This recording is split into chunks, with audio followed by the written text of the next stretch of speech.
Guys একদিন যদি আমি বাসা না থাকি মনে হয় এক সপ্তাহ বাসায় না। তো হ্যালো সবাইকে, আসসালামু আলাইকুম। আমার আজকে পরীক্ষা ছিল, পরীক্ষা দিয়ে বাসায় এসে দেখি বাসার অবস্থা কাহিল। কারণ সব কিছু ঠিক আছে, আমার রান্নাঘরের অবস্থা একদম নোংরা হয়ে গেছে। এই নোংরা রান্নাঘরে আমি একদম থাকতে পারি না।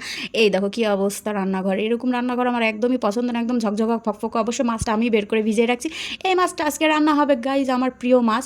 সেটাই আজকে রান্না করব। দুপুরে আজকে না খেয়ে চলে গেছি, সকালে শুধু ঘুম থেকে উঠে খাওয়া দাওয়া করে ওইভাবেই বাসন কোসন রেখে একটু পড়াশোনা করছি।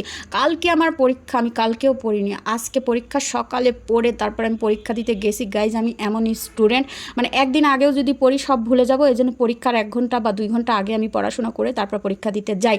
তো তারপরে আমি ইলিশ মাছ, না সরি এটা পাঙ্গাস মাছ, পাঙ্গাস মাছের লেবু আর লবণ দিয়ে মেখে ঝেঁকে রেখে দিব, তাহলে ওই গন্ধটা চলে যায়। যারা যারা খাও তারা তারা জানো। আর এটা আমার প্রধান খাবার, এটাই আমার জাতীয় মাছ, এটাই আমার সব।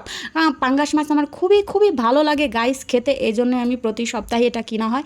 তো সুন্দর মতো লেবু চাপা চুপু করে দিয়ে তারপরে 1 চামচ লবণ দিয়ে সুন্দর মতো এটা মেখে দিব, মেখে রেখে দিব। তারপরে বাসন কোসন মেজে তারপরে আসবো রান্না করতে। আজকে দুপুরে খাওয়া দাওয়া করিনি, রাতে খেতেই হবে কারণ অনেক ক্ষুধা লাগছে, রাতে খাবো। আমি রাতে তো খাই না, এই জন্য রাতে আজকে খেতেই হচ্ছে, কিছু করার নাই, এটাই বাস্তব। আজকে রাতে রান্না বান্না করে পেট পুরে খেয়ে নেবো গাইস। তো আমার মতো যাদের ইলিশ মাছ মানে পাঙ্গাস মাছ পছন্দ তারা একটু সাড়া দিবে। তো আমারও অনেক অনেক ইলিশ মাছ, সরি আজকে খালি ইলিশ মাছ ইলিশ মাছ মুখে চলে আসছে কেন, কারণ গরিবের এটা ইলিশ মাছ। পাঙ্গাস মাছ হচ্ছে গরিবের ইলিশ মাছ, জাতীয় মাছ যাই বলো না কেন। ইলিশের চেয়েও আমার পাঙ্গাস মাছ বেশি ভালো লাগে। সত্যি বলতে পাঙ্গাস মাছ আমাদের জন্য জাতীয় মাছ। তারপরে বাসন কোসন সব কিছু মেজে নিলাম। যাই হোক, তারপরে বাসনগুলো সুন্দর মতো মেজে নিব, তারপরে রান্নাবান্না শুরু করে দিব। সারাদিন কোনো রান্নাবান্না কিচ্ছু করিনি, এখন রান্নাবান্না শুরু করে দিতে হবে। বাসার এটাই কাজ। আর একজন এসে বলবে সারাদিন বাসায় কী করি। একদিন যদি বাসার না কাজ করি রান্নাঘরের দিকে তো আসাই যাবে না, আবার সব কিছু ময়লা হয়ে থাকবে। আমি প্রতিদিন রান্নাঘর পরিষ্কার করি, প্রতিটা দিন রান্নাঘর আমার পরিষ্কার করতে হয়। চুলা, তারপরে রান্নাঘরে যে সিঙ্কের নিচে যে জায়গায় পানি যায় সেটা আমি পরিষ্কার করি। এটা দেখার কেউ নাই গাইজ।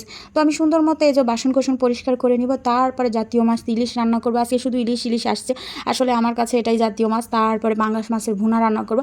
পাঙ্গাস মাছ আসলে সবজি দিয়ে রান্না করলেও মজা, এমনি রান্না করলেও মজা। আমার আসলে এমনি রান্না করে খেতেই বেশি ভালো লাগে, সবজি দিয়ে অতটা ভালো লাগে না। আমি পাঙ্গাস মাছের ঝোলটা অত খেতে পারি না, ভুনা করব, তারপরে ওই পাঙ্গাস মাছ দিয়ে ভাত খাবো, কী যে মজা লাগবে খেতে। আজকে আমার ডায়েটের 12টা বেজে গেল, কারণ আজকে দুপুরে ভাত খাইনি, রাতে খেতেই হবে। কিচ্ছু করার নেই, মাথা টাথা ঘুরাচ্ছে ভাত না খাওয়ার জন্য। আর এটা ফ্রিজে রেখে দিব। আর সুন্দর মতো বেসিনটা পরিষ্কার করে নিব, এই যে ময়লা টয়লা সব কিছু তুলে ঘষাঘষি করে পরিষ্কার করে নিয়ে তারপরে রান্নাবান্না শুরু করে দিব গাইজ। এখন 7টা অলরেডি বেজে গেছে, মানে সন্ধ্যা 7টাও অনেকটাই রাত হয়ে গেছে। এখন দিন ছোটো হয়ে গেছে, রাত বড় হয়ে গেছে। তো এই দেখো ফাইনাল লুক, আমার বেসিনটা পরিষ্কার হয়ে গেছে। এরকম করেই রাখতে চাই সব সময় গাইজ। আরও ঝকঝকা হতো, ওই যে লোহার মাজনি দিয়ে ঘষাঘষি করলে ওটা করার আমার সময় নেই। রান্নাবান্না করে তারপর আরেকবার পরিষ্কার করে দিব। তো আজকের ভিডিও এই পর্যন্তই, পরে আরেকদিন তোমাদের রান্নাবান্না দেখাবো। আল্লাহ হাফেজ।